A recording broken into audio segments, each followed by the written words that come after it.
The morning Margaret Wyndham called the sheriff on me for illegally fishing in her so-called lake was the exact moment she unknowingly set her own downfall in motion. I was out there at first light, same as I had been for over 2 decades, casting my line into the quiet water when her sharp voice sliced through the calm like a blade on glass. She accused me of trespassing on HOA property. A sheriff's deputy showed up not long after, clearly uncomfortable, shifting his weight like he'd rather be anywhere else. "Sorry, Theo," he muttered, barely meeting my eyes. "Complaint's been filed. I've got to ask you to leave."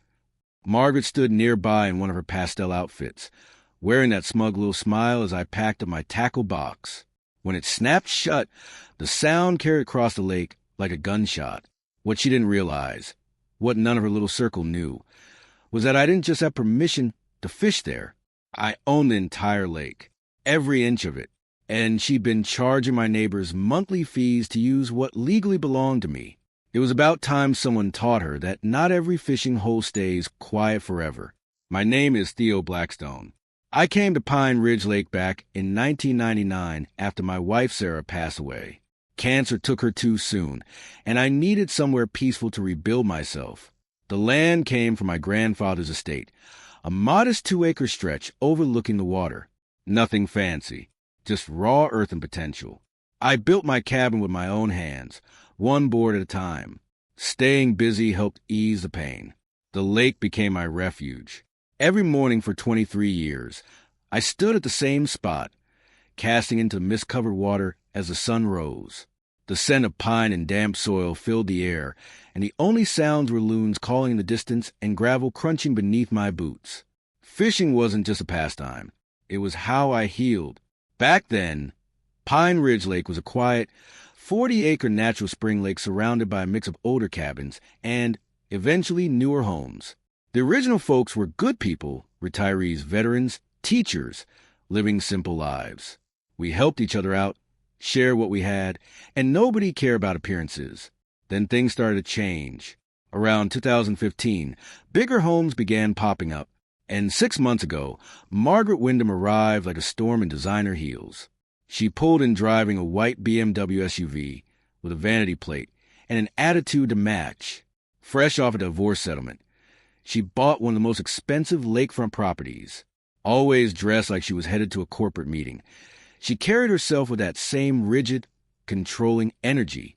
Turns out she used to work in corporate compliance in Atlanta. Explains a lot. Within 2 weeks, she called a concerned homeowners meeting. She came prepared with charts, slides, and enough corporate jargon to make anyone's head spin. According to her, the lake needed a homeowners association for the sake of property value and safety. She proposed rules, restrictions on fishing, permits for docks, landscaping standards, and then dropped the real bomb. She claimed the lake itself was shared HOA property and required a $200 monthly fee per household. 8 of the 23 property owners signed up, mostly newer residents who bought into her fear tactics. The rest of us received official-looking letters demanding compliance. I called her politely, declining. She responded coldly, insisting it wasn't optional. I told her I didn't have investments. I had a home. She hung up shortly after. Not long after, signs started appearing around the lake. Private HOA property. Members only. They stood out like scars on something that used to be untouched and free. I ignored them, kept fishing. It was my routine, my peace. But Margaret began watching from her window, using binoculars, snapping photos like I was committing some crime. That's when she called the sheriff. Deputy Charlie Morrison showed up, clearly uneasy. He knew me, knew my family. Still, he had to follow procedure. Margaret watched the whole thing from her deck, arms folded, satisfied with herself. I left without making a scene, but I knew then this wasn't over. The next morning, I found out she filed an official complaint with the county. Photos included. She documented my fishing like I was running some illegal operation. Within days, she organized an emergency HOA meeting about non-compliant residents. She recruited Dale Peton as treasurer, a retired bank manager who brought a sense of legitimacy to her setup. Soon, she began targeting others. Betty with her garden gnomes, the Martinez family for their boat, Frank for his vegetable garden, the Johnsons for their dock. We all received violation notices. Betty came to my door that evening, shaken. They were fining her daily over decorations that had been there for decades, keepsakes from her late husband. That's when I decided to dig deeper. At the courthouse, I spoke with Joyce Miller, a longtime clerk who knew the system inside and out. She reviewed Margaret's HOA paperwork and immediately spotted issues: missing surveys, vague boundaries, no proper authority. She explained that you can't just claim ownership without legal backing, no matter how many signs you post. Meanwhile, Margaret escalated. She hired security, stationed guards near the boat launch. I spoke to one of them. Kid didn't even know what authority he had, just there to take photos. He quit after 3 days. Then came the lawyer's letter, formal, threatening, demanding fees and compliance. I read it and couldn't help but laugh. Margaret thought she was playing a winning hand, but I'd already started uncovering something important. Old survey maps suggested the lake extended beyond her claimed HOA territory.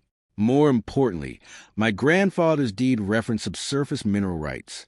That caught my attention. While Margaret pushed harder, hosting meetings, installing fences, blocking access paths, I kept researching. Joyce helped me understand riparian rights and the complexities of land bordering water. Then a surveyor confirmed my land extended further into the lake than expected. An anonymous note pointed me toward old mining company records. At the state archives, I spent days digging through history. What I found changed everything. Back in the 1940s, a mining company had purchased not just mineral rights, but full water and lake bed rights. Those rights eventually passed down through a chain of ownership, ending with my grandfather, then my father, then me.